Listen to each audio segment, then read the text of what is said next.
Hello guys, Shivani's किचनमध्ये तुमचं स्वागत आहे। खूप दिवस झालं बाहेर हॉटेलमध्ये जाऊन जेवायलाच भेटलं नव्हतं। मग म्हटलं चला घरातच काहीतरी हॉटेल स्टाईल रेसिपी करते आणि तुमच्याबरोबर पण शेअर करते। खूप विचार केल्यानंतर बटर चिकन मलाई कबाब बनवलं घरामध्ये आणि खूप टेस्टी झालं। ही रेसिपी नक्की ट्राय करा। रेसिपी आवडली तर लाईक करा, शेअर करा आणि माझ्या चॅनलला सबस्क्राईब करायचं विसरू नका। एक कढई घेतली होती, त्यामध्ये तेल टाकलं। तेल थोडंच वापरा कारण ग्रेव्हीचा जो मसाला आहे तो भाजण्यापुरतीच आपल्याला इथं तेल ॲड करायचं आहे। त्यानंतर खडे मसाले टाकले, जे घरात अवेलेबल असेल ते खडे मसाले टाका। 4 मोठ्या साईजचे कांदे घेतले होते, जाडसर कट केलात, ते टाकले। 5 मिनिटच तेलामध्ये परतले की बरोबर 4 कांद्याला 4 टोमॅटो घेतले होते, मोठ्या साईजचे होते, ते पण जाडसरच चिरले आणि कांद्यासोबत आता ते परतते 5 मिनिटासाठी। परतून झालं की त्यामध्ये काजू ॲड केले, 10 ते 12 काजू होते ते। आणि काजू ह्या ग्रेव्हीमध्ये खूप इम्पॉर्टंट आहे। काजू नसले ना की ठीक ग्रेव्ही होणारच नाही, त्यामुळे प्लीज काजू ॲड करा ग्रेव्हीमध्ये, ते खूप छान पण लागते टेस्ट आणि घट्ट पण ग्रेव्ही होती। झाकण ठेवलं, 5 मिनिटं शिजून दिलं आणि कोथिंबीरच्या काड्या ॲड केल्या। कोथिंबीर ॲड नका करू, नाही तर ग्रेव्हीचा रंग तुमचा बदलून जाईल। आणि आलं लसणाची पेस्ट ॲड केली। आलं लसणाची पेस्ट होती म्हणून आलं लसणाची पेस्ट ॲड केली, नाहीतर तुम्ही आलं आणि लसूण कट करून सुद्धा त्यामध्ये ॲड करू शकता। झाकण ठेवते पुन्हा आणि आता 5 ते 10 मिनिटं पुन्हा शिजून देते।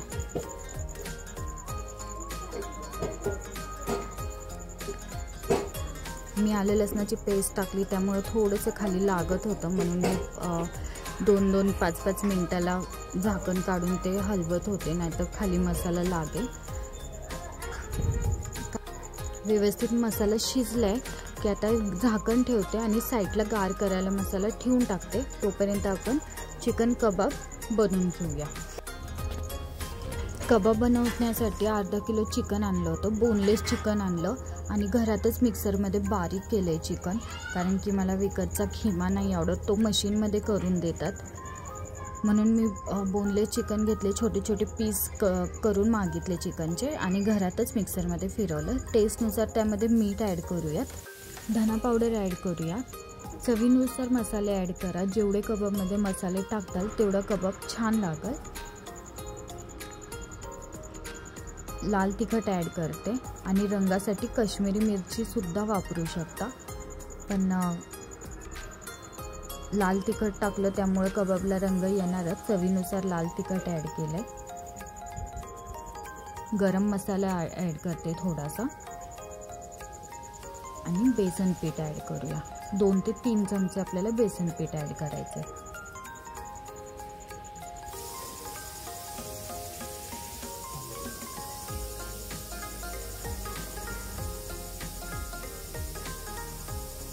आलं लसणाची पेस्ट ॲड करूया आता।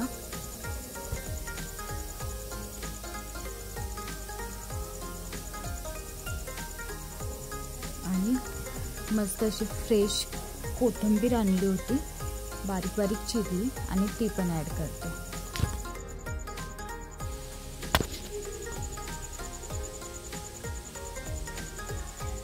आता खिमा पूर्ण मसाल्यांसोबत मस्त मिक्स करून घ्यायचा आहे। तुम्ही वाटलंच तर कबाबला स्मोक पण देऊ शकता, पण मी तर स्मोक नाही दिलं ग्रेव्हीला।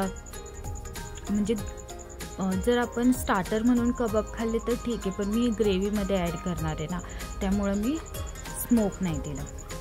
आता हे मिक्स करूया व्यवस्थित। तुम्ही हाताच्या मदतीने सुद्धा मिक्स करू शकता।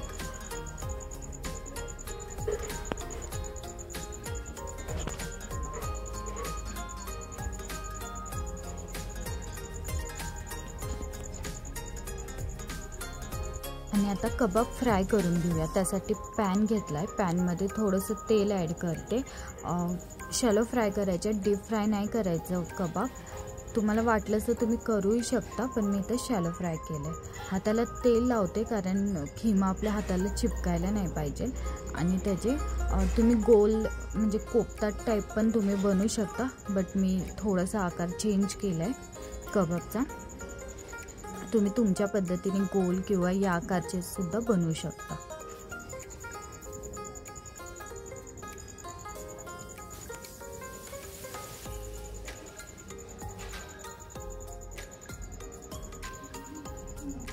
एक एक कबाब करून ठेवले प्लेटमध्ये आणि मग सगळे एकसाथ मी फ्राय करून घेतले. अर्धा किलोमध्ये कमीत कमी माझे 2 लॉट फ्राय करून झाले होते. म्हणजे एक 20 तरी साधारण कबाब आरामात झालेच होते. जरा मोठा साईज होत होता कबाबचा. आपल्याला खूप जाड कबाब नाही ठेवायचे, थोडेसे मीडियम साईज ठेवायचे. ही साईज बरोबर आहे. आणि त्यानंतर आता कबाब फ्राय करून घेतले.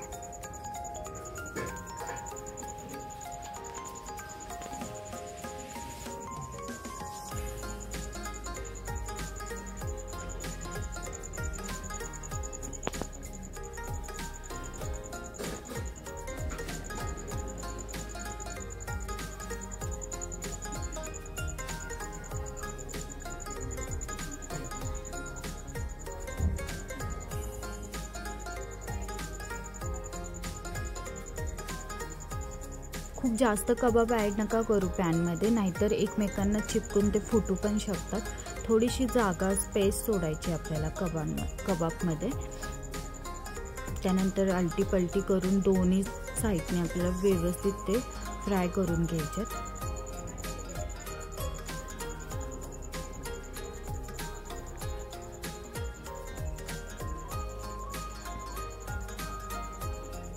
मस्त गोल्डन ब्राऊन रंग आला होता कबाबला.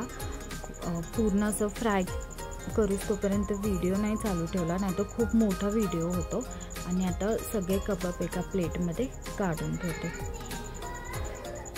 कबाब फ्राय करून झालं. आता ग्रेव्हीची तयारी करूया. ग्रेव्हीत जे मी खडे मसाले टाकले होते त्यामधले जे म्हणजे तमालपत्र, चक्री फूल, हे मसाला विलायची हे वस्तू म्हणजे हे गरम मसाले आपल्याला काढून टाकायचे आहेत. आणि लवंग मिरी राहिली मसाल्यात तरी चालते. बटर ॲड केलं, तेल ॲड केलं, कबाबचं जे तेल राहिलं होतं ते पण ॲड केलं. आणि बटर मेल्ट झालं, तेल तापलं की रंगाची मिरची पावडर आणि मिरची पावडर म्हणजे लाल तिखट ही ॲड केली. खूप जास्त तेल नाही तापवायचं, नाही तर आपला हा मसाला जळू शकतो. आणि जर मसाला जळला की तो चांगला नाही लागत. 2च मिनटं असं चमचा फिरवला की त्यामध्ये मस्त अशी बारीक पेस्ट केली होती, जे आपण कांदा टोमॅटो काजू परतले होते त्याची मिक्स केलं व्यवस्थित. आणि हा मसाला वाटताना बिलकुल पाणी नका टाकू. मी थोडंसं पाणी ॲड केलं तर मसाला इतका उडत होता, अक्षरशः मी एका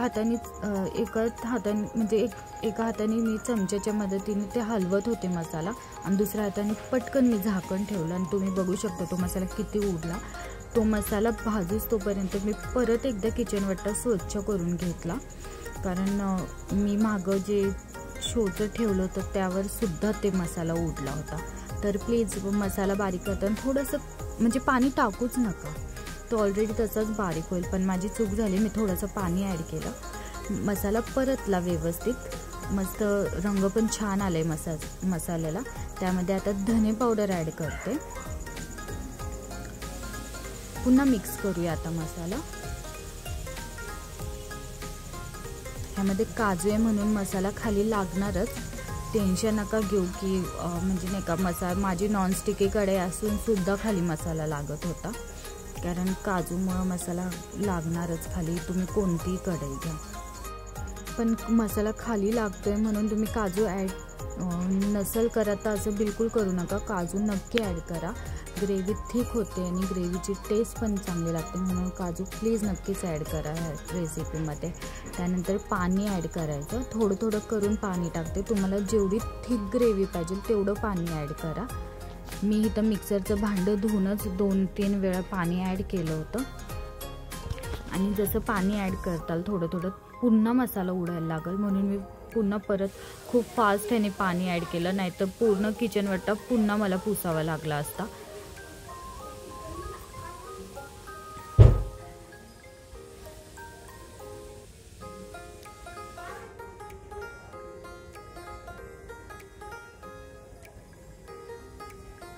जेवढी थिक ग्रेव्ही हवी तेवढंच तुम्ही पाणी ॲड करा. मी पुन्हा एकदा सांगते, थोडी ग्रेव्ही थिक वाटली म्हणून मी अजून पाणी ॲड केलं त्यामध्ये.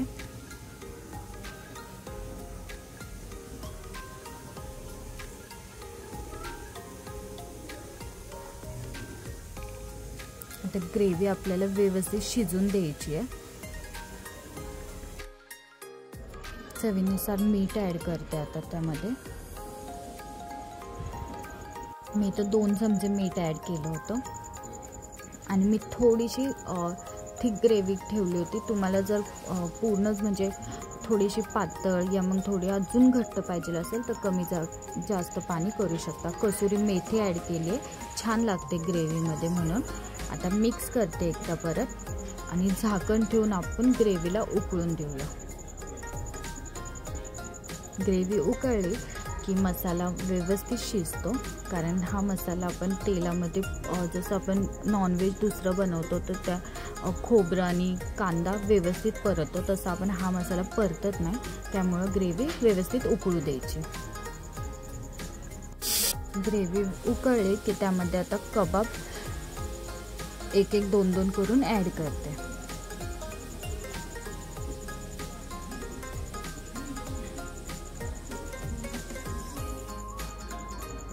मस्त ग्रेव्हीला रंग आलाय, तुम्ही बघू शकता किती छान मस्त असं हॉटेल स्टाईलच दिसतंय ना. आणि कबाब टाकले, 2 मिनटं हलवली ग्रेव्ही, झाकण ठेवते आणि गॅस बंद करून टाकायचा आहे. कबाब आपल्याला शिजवायचे नाही आहेत ग्रेव्हीमध्ये, कारण ऑलरेडी आपण फ्राय केलेत कबाब, तर ते शिजले चिकन, तर ग्रेव्हीमध्ये नाही शिजवायचे आपल्याला. सर्व करूया. त्यासोबत मी नान पण बनवलं होतं, बटर नानसुद्धा बनवलं होतं. त्याची रेसिपी पण मी लवकरच टाकणार आहे चॅनलवर, तीसुद्धा नक्की बनवा तुम्ही.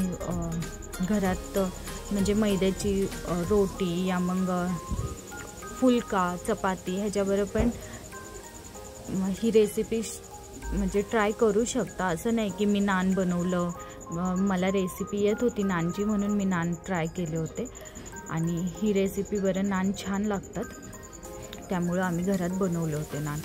तर कशी वाटली माझी रेसिपी ती पण मला सांगा. वरून अजून बटर टाकलं ग्रेव्हीमध्ये. नान पण बघा किती छान झाल्यात आणि नान बरं सर्व केले. आता खाऊन पण बघते, कारण ग्रेव्ही बघूनच इतकं खाऊशी वाटत होतं पटकन. कबाब पण बघा किती मस्त शिजलं आहे. आणि थँक्यू फॉर वॉचिंग. मस्त लिंबू बिंबू पिऊन आता टेस्ट करते आणि नक्की ही रेसिपी माझी ट्राय करा. रेसिपी आवडली तर लाईक करा, शेअर करा आणि माझ्या चॅनलला सबस्क्राईब करायला विसरू नका. थँक्यू.